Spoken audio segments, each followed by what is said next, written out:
کیا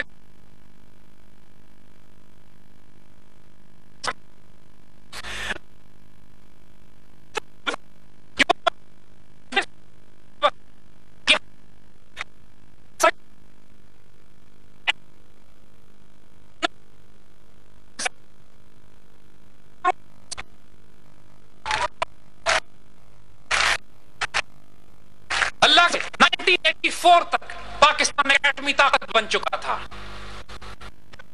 پلوٹونیم بنا لیا تھا، ہمیں کرو ڈیوائس بنا سکتے تھے، اس کا ڈیلیوری میکانزم تیار ہو رہا تھا، میسائل پروگرام پہ کام شروع ہو چکا تھا۔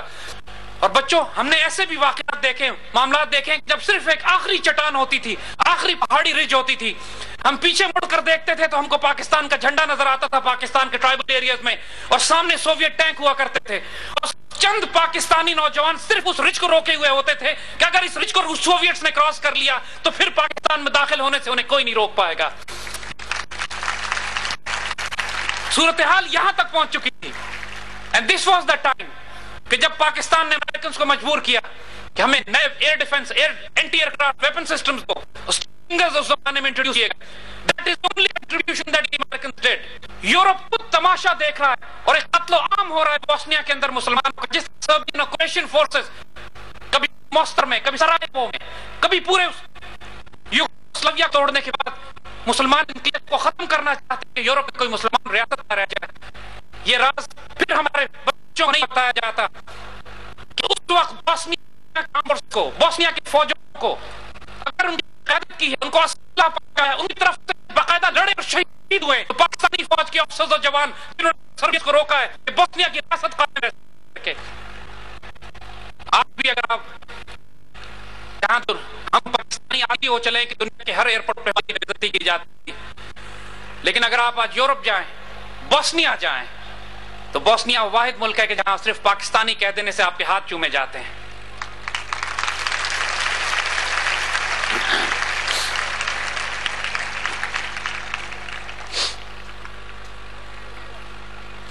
میرے بچوں،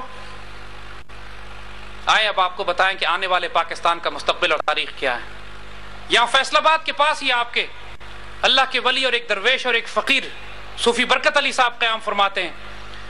اس فقیر کی زبان سے اللہ تعالیٰ نے جو خوشخبریاں نکلوائیں وہ یہ کہ بچوں، وقت دور نہیں ہے کہ جب تم یہ دیکھو گے کہ اس پاکستان کی ہاں اور نہ میں دنیا کے فیصلے ہوں گے۔ یہ ایک تقدیر ہے جو تمہارے لیے لکھ دی گئی ہے، اور اللہ کی قسم ایک بات یاد رکھو کہ تم اس پاکستان کی 63 سالہ تاریخ میں، اس امت مسلمہ میں آج کے دن سب سے زیادہ خوش نصیب نسل جو ہم نے پیدا کی ہے وہ آپ لوگ ہو۔ آپ نے اپنے رشتہ داروں کو دشمنوں کے ہاتھوں کٹتے نہیں دیکھا، آپ نے اپنی بہنوں اور بیٹیوں کی بے حرمتی نہیں دیکھی، آپ نے 71 میں آپ کو اپنے پاکستان سے نہیں نکالا گیا، آپ کو دوبارہ ہجرت نہیں کرنی پڑی، جان مال عزت آبرو قربان نہیں کرنی پڑی، آپ کو عافیت سے رکھا گیا، آپ کو اللہ نے حفاظت سے رکھا ہے، آپ کی آبیاری کی ہے، آپ کی تربیت کی ہے، آپ کو اتنی خوبصورت سہولتیں دی ہیں کہ آنے والی نسلوں کا بوجھ اب آپ نے اٹھانا ہے۔ آپ وہ نسل ہو جس سے اقبال بات کرتے ہیں، جس کے لیے پورا کلام اقبال لکھا گیا ہے، جس کے لیے اقبال نے اپنی زندگی کی صرف کر دی، جس کو لیے اللہ نے اس بندے اور فقیر کو بھیجا کہ ایک امت مسلمہ میں ایک نسل پیدا کرنی ہے جس نے آنے والی صدیوں کا بوجھ اپنے کندھوں پہ اٹھانا ہے۔ واللہ وہ نسل آپ لوگ ہو، یہ ذمہ داری اب آپ کو دی جائے گی۔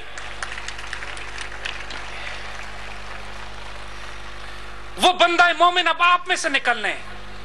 اقبال جو تبدیلی لانا چاہتے ہیں اس کی پہلی شرط ایک یہ ہے کہ اپنے تعلق کو اپنے اللہ کے رسول سے مضبوط کرو اور جوڑو، کہ محمد سے وفا تو نے تو ہم تیرے، ایک شرط ہے صرف،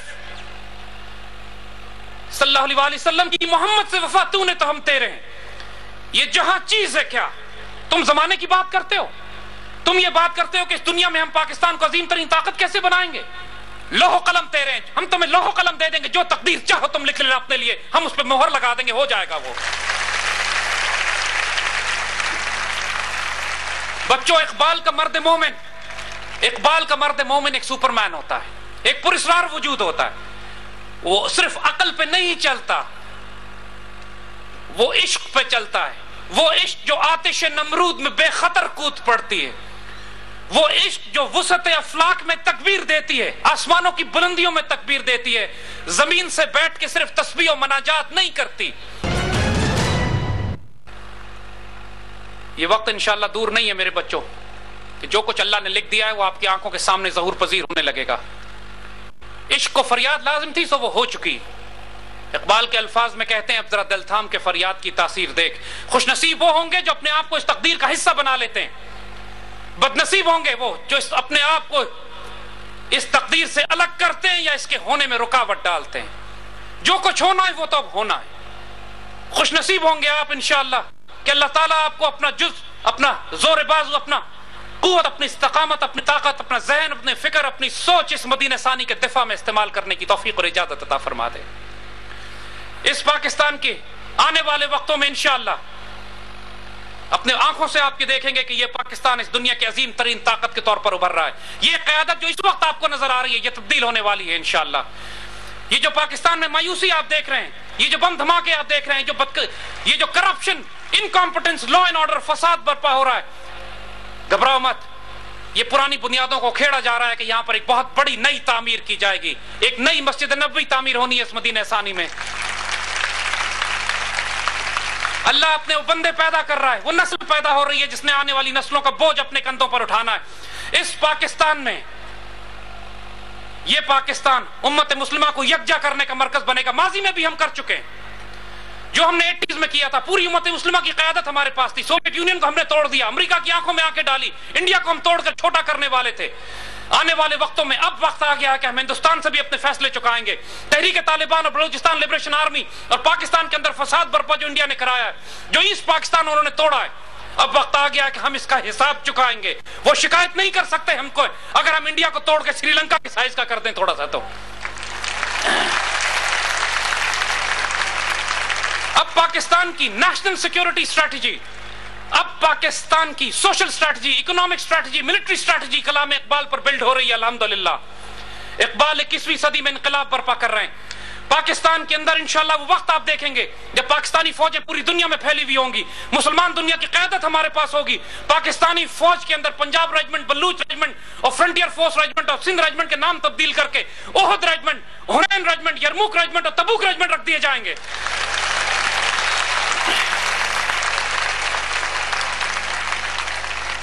اور دنیا میں تم دیکھو گے انشاءاللہ جو آج جو پوری دنیا پاکستان کو دہشت گرد ہونے کے تانے دیتی ہے، پاکستان آنے سے منع کرتی ہے، پاکستان کے سفارت خانوں کے باہر یہ 2 دن کی لائنیں لگائے کھڑے ہوں گے کہ ہمیں پاکستان کا ویزا مل جائے تو ہمارے نصیب کھل جائیں گے.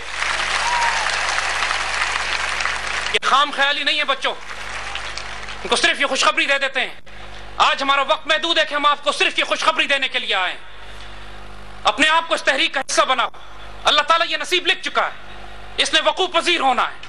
لیکن اللہ تعالیٰ بھی اپنا کام غیرت مندوں، شیروں، دلیروں اور اقبال کے مومنین سے لے گا، گھٹیوں، ناپاکوں، پلیت اور کمینوں سے نہیں لے گا. اپنے آپ کو اس قابل بناؤ کہ اللہ تعالیٰ کا کرم ہوتے ہوئے بھی، اللہ کو کرم کرتے ہوئے بھی مزہ آ جائے. اللہ تعالیٰ بھی، اللہ جمیل و یحب الجمال، اللہ خوبصورت ہے، خوبصورتوں کو پسند کرتا ہے، خوبصورتی کو پسند کرتا ہے. اپنی سیرت، اپنا کردار، اپنی اخلاق، اپنی جرت، اپنا سب کچھ بندہ مومن کی وہ صفات پیدا کرو کہ اللہ تعالیٰ خود کہے یہ میرا بندہ ہے، میں اس سے رضا مانگتا ہوں، اس کی خواہش چاہتا ہوں. حضور صلی اللہ علیہ وسلم کی وہ حدیث جس پر ہم اس کو ختم کرتے ہیں کہ حضور نے فرمایا، جس کا مفہوم ہے کہ اللہ کے بعض بندے ایسے ہوتے ہیں کہ جب وہ اللہ پر کسی بات کی قسم کھا لیں تو اللہ کی غیرت گوارا نہیں کرتی کہ اپنے بندے کی قسم توڑ دیں. اللہ آپ کو مبارک کرے. ایک خوش نصیب، ایک عظیم ترین مستقبل آپ لوگوں کے لیے لکھ دیا گیا ہے. اللہ آپ کا حامی و ناصر ہو. اللہ پاکستان کا حامی و ناصر ہے. اللہ نے وہ شاندار نصیب و تقدیر آپ کے لیے لکھی ہے. یہاں سے گھر جانے سے پہلے کوشش کرو کہ رستے سے کلام اقبال خریدتے ہوئے ساتھ لے جاؤ. اقبال آپ کی بیڈ سائڈ بک ہونا چاہیے. اقبال میں ایک میجک ہے، ایک جادو ہے. ممکن نہیں ہے کہ اقبال پڑھو تو اس کے بعد نارمل رہ سکو. وہ عشق، وہ مستی، وہ جنون جو چاہیے اس انقلاب کو برپا کرنے کے لیے، وہ اللہ نے کلام اقبال میں لکھ دیا ہے. اللہ تمہارا حامی و ناصر ہو. اللہ پاکستان کو عزت و مقام دے، ہمیں توفیق دے کہ اپنی آنکھوں سے وہ عروج ہم دیکھ سکیں جس کے لیے ہمارے بزرگوں نے خواب دیکھے تھے. پاکستان کی تعمیر ہو چکی، اللہ ہمیں اس کی تکمیل میں حصہ بنائے. اللہ حامی و ناصر ہو. جزاک اللہ خیر. پاکستان زندہ باد.